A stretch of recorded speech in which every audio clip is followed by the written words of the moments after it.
Braun, and I'm a climate and environmental activist originally from Edmonton in Alberta, Canada. I'm currently living in Saskatoon, Saskatchewan, Canada, and I am 20 years old. And I just wanted to come on here tonight and talk to you a little bit about the kinds of challenges that my country is facing regarding the climate crisis right now. So 2 years ago, I wrote an essay that was to be contributed to the book Tomorrow is Too Late, which is a collection of essays from activists around the world relating to how the climate crisis has affected them. And so much has happened since I wrote that essay. So I am immensely privileged to come from a part of the world where my friends and family are not yet dying or being injured in huge numbers from climate crisis related activity. We have abnormal wildfire activity here in Canada and abnormal heat, and it definitely puts people at risk, and at-risk communities are definitely placed more at risk, not only of being injured by these incidents, but also like in heat waves, having to go inside to public places and being put at increased risk for contracting COVID-19. So we are definitely beginning to see the effects of the climate crisis here in Canada. But what I want to talk to you about tonight is something that is far, far more pressing in Canada, and possibly one of the biggest challenges we face when it comes to dealing with the climate crisis in Canada.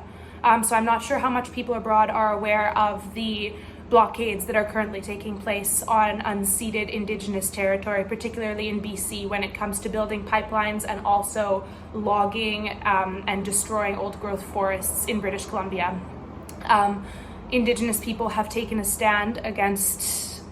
the people who are trying to destroy their land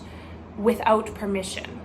And just this week, there were videos that were released from the Fairy Creek blockade, which is a blockade that is designed to protect the old growth forests and keep them from being logged. And those videos showed RCMP officers just absolutely destroying the Indigenous people and the allies who were holding down that camp on land that is unceded. The videos showed police officers handcuffing people and dragging them across the ground while they were semi-conscious, and showed them operating chainsaws to destroy the pieces of the blockade that were already there, putting the people who were there at significant risk of injury. I read reports that Indigenous people were denied food and water, denied the ability to leave the blockade when they complained of pain and injury, and that several Indigenous people were at severe risk. And there are videos of the RCMP officers just wantonly pepper spraying people and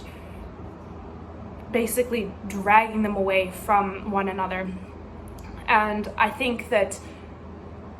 this is the biggest challenge that my country faces when it comes to dealing with the climate crisis, is the fact that for whatever reason, the government will not acknowledge and will not listen to Indigenous people about the issues that pertain directly to their land that we took from them. And to see videos like this and to know that so many of the people across the world don't know what's going on at Fairy Creek and at the Wet'suwet'en blockade and across unceded Indigenous territory makes me so angry. So I want to take this opportunity tonight to share that the biggest challenge that Canada faces right now when it comes to dealing with the climate crisis and moving forward in a productive way is the challenge that they refuse to listen to and acknowledge Indigenous sovereignty. And I want to take this opportunity to amplify Indigenous voices at both the Fairy Creek blockade and the Wet'suwet'en blockade, and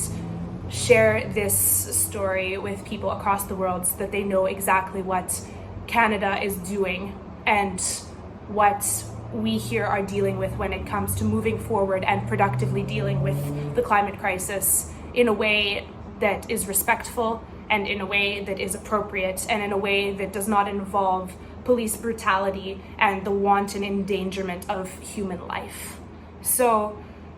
please keep in mind that when you see Canada being portrayed as a climate leader, remember that the Canadian government does not respect Indigenous sovereignty, and that this is the biggest challenge that we face as a nation when it comes to moving forward with the climate crisis. Thank you.